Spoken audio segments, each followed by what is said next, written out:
En Haïti, on en parlait hier matin, le bilan s'est alourdi à 184 morts, un massacre de personnes âgées en banlieue de Port-au-Prince sur fond d'accusations de sorcellerie. Des atrocités vraisemblablement ordonnées par l'un des chefs de gang tout-puissants sur l'île. L'occasion malheureuse pour nous de nous arrêter sur la situation en Haïti. Bonjour Christophe Dansette. Bonjour Pauline. La violence de ce week-end et ce massacre reflètent une situation terrible qui dure depuis plusieurs années et qui a plongé Haïti dans une crise économique très profonde. La croissance devrait être négative pour la 5e année consécutive. Elle devrait même plonger de plus de 4% en raison de la situation sécuritaire. Selon les prévisions de la Banque mondiale, vous le voyez ici, la plupart des secteurs de l'économie sont à plat, en particulier l'agriculture qui représentait jusqu'il y a peu l'essentiel de l'économie avec le textile.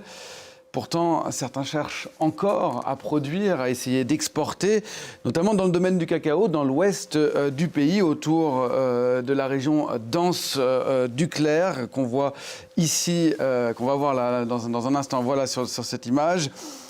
Une entreprise exporte du cacao équitable de plus de 6000 petits producteurs, notamment vers la France.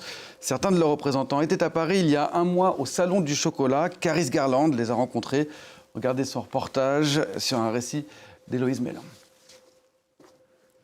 À l'intérieur de cette boîte, une denrée précieuse pour les chocolatiers européens, mais aussi une bouée de sauvetage pour les producteurs de cacao d'Haïti. Depuis 12 ans, cette chocolaterie achète à ce pays des Caraïbes du cacao qui ne ressemble à aucun autre. On retrouve des notes de lavande, de réglisse. On peut avoir des petites notes de caoutchouc et c'est assez particulier et on en fait un produit vraiment magique et magnifique. L'entreprise peut réaliser cet achat grâce à Caléos, le seul exportateur de cacao fermenté de la région de la Grande Anse en Haïti. Il y a quelques jours, le président de la firme a visité la chocolaterie française, accompagné d'autres représentants de l'industrie haïtienne du cacao. Ça leur donne un coup de boost pour justement repartir sur le terrain et expliquer aux autres qui n'ont pas eu la chance de venir en France que le travail qu'ils font a de l'importance.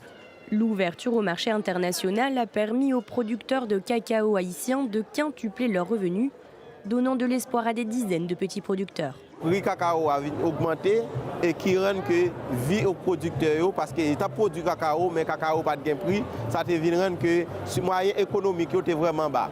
Cependant, la violence croissante des gangs à Port-au-Prince a rendu l'exportation du cacao extrêmement compliquée. L'entreprise parvient encore à utiliser des routes alternatives pour acheminer les produits vers la capitale, mais à un coût 5 fois plus élevé qu'avant. Alors la situation depuis un mois et depuis ce reportage s'est considérablement tendue. Une partie de l'équipe qui était à Paris pour le Salon du Chocolat a réussi à rentrer, mais l'autre s'est retrouvé bloqué en République dominicaine, puis renvoyé en France parce que depuis un mois, l'aéroport international de Port-au-Prince est fermé, la frontière avec la République dominicaine également. Quant à la production de l'entreprise, elle a 30 tonnes qui sont bloquées et qui ne parvient pas à arriver jusqu'au port international de Port-au-Prince. 30 tonnes, ça représente 2 mois de récolte, ça représente aussi 300 000 tablettes de chocolat qui en principe devaient être vendues par les chocolatiers français autour de Pâques. Pour Caléos, c'est aussi une situation absolument terrible parce que l'entreprise a contracté un prêt auprès d'une banque pour pouvoir acheter la cargaison, un prêt à 15% qu'il faut aujourd'hui rembourser. Tout ça parce que ce sont les gangs qui font régner la loi en Haïti ? Alors vous dites gang, mais certains les appellent, et je pense qu'un peu important, des terroristes criminels, parce qu'ils ont un projet politique, parce qu'ils utilisent le viol, le meurtre, les incendies pour gagner du terrain. Aujourd'hui, ils occupent plus de 80% de la capitale. On ne passe qu'au compte-gouttes, moyennant souvent une taxe.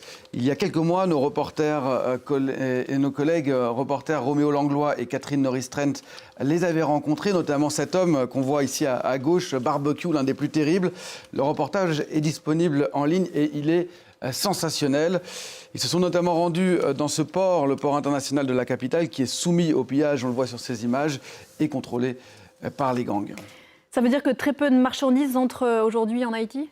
C'est quasiment plus que du marché noir qui entre à des prix exorbitants. Déjà que l'inflation dépassait l'année dernière les 40%. Et c'est terrible dans un pays qui importe l'essentiel de ses biens, dans un pays extrêmement pauvre, 158e sur 195, avec près de la moitié de la population qui vit aujourd'hui avec moins de 2,15 $ par jour. Et même les plus riches ne trouvent parfois rien à manger parce que les rayons des magasins sont vides. Les médicaments, l'essence arrive au compte-gouttes avec des conséquences pour les hôpitaux. On n'arrive quasiment plus à trouver d'oxygène. Les générateurs qui tournent à l'aide de fioul sont aussi souvent à l'arrêt avec des périodes sans électricité et aussi parfois sans communication mobile. Christophe, merci. On va vous... En Haïti, on en parlait hier matin. Le bilan s'est alourdi à 184 morts. Un massacre de personnes âgées en banlieue de Port-au-Prince sur fond d'accusations de sorcellerie. Des atrocités vraisemblablement ordonnées par l'un des chefs de gang tout-puissants sur l'île. L'occasion malheureuse pour nous de nous arrêter sur la situation en Haïti. Bonjour Christophe Dansette. Bonjour Pauline. La violence de ce week-end et ce massacre reflète une situation terrible qui dure depuis plusieurs années et qui a plongé Haïti dans une crise économique très profonde. La croissance devrait être négative pour la 5e année consécutive. Elle devrait même plonger de plus de 4% en raison de la situation sécuritaire. Selon les prévisions de la Banque mondiale, vous le voyez ici, la plupart des secteurs de l'économie sont à plat, en particulier l'agriculture qui représentait jusqu'il y a peu l'essentiel de l'économie avec le textile.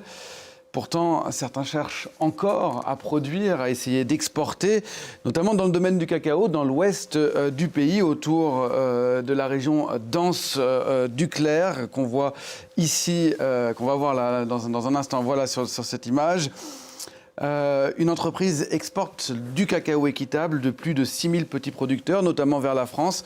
Certains de leurs représentants étaient à Paris il y a un mois au Salon du Chocolat. Caris Garland les a rencontrés. Regardez son reportage sur un récit d'Héloïse Mélin.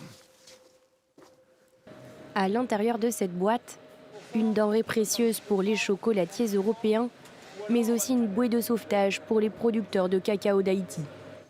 Depuis 12 ans, cette chocolaterie achète à ce pays des Caraïbes du cacao qui ne ressemble à aucun autre. On retrouve des notes de lavande, de réglisse. On peut avoir des petites notes de caoutchouc et c'est assez particulier et on en fait un produit vraiment magique et magnifique. L'entreprise peut réaliser cet achat grâce à Caléos, le seul exportateur de cacao fermenté de la région de la Grande Anse en Haïti. Il y a quelques jours, le président de la firme a visité la chocolaterie française, accompagné d'autres représentants de l'industrie haïtienne du cacao. Ça leur donne un coup de boost pour justement repartir sur le terrain et expliquer aux autres qui n'ont pas eu la chance de venir en France que le travail qu'ils font a de l'importance. L'ouverture au marché international a permis aux producteurs de cacao haïtiens de quintupler leurs revenus, donnant de l'espoir à des dizaines de petits producteurs. Le prix cacao a augmenté et qui rend que vie aux producteurs parce qu'ils ont produit cacao mais cacao pas de prix, ça te rend que le moyen économique est vraiment bas. Cependant, la violence croissante des gangs à Port-au-Prince a rendu l'exportation du cacao extrêmement compliquée. L'entreprise parvient encore à utiliser des routes alternatives pour acheminer les produits vers la capitale, mais à un coût 5 fois plus élevé qu'avant. Alors la situation depuis un mois et depuis ce reportage s'est considérablement tendue. Une partie de l'équipe qui était à Paris pour le Salon du Chocolat a réussi à rentrer, mais l'autre s'est retrouvé bloqué en République dominicaine, puis renvoyé en France parce que depuis un mois, l'aéroport international de Port-au-Prince est fermé, la frontière avec la République dominicaine également. Quant à la production de l'entreprise, elle a 30 tonnes qui sont bloquées et qui ne parvient pas à arriver jusqu'au port international de Port-au-Prince.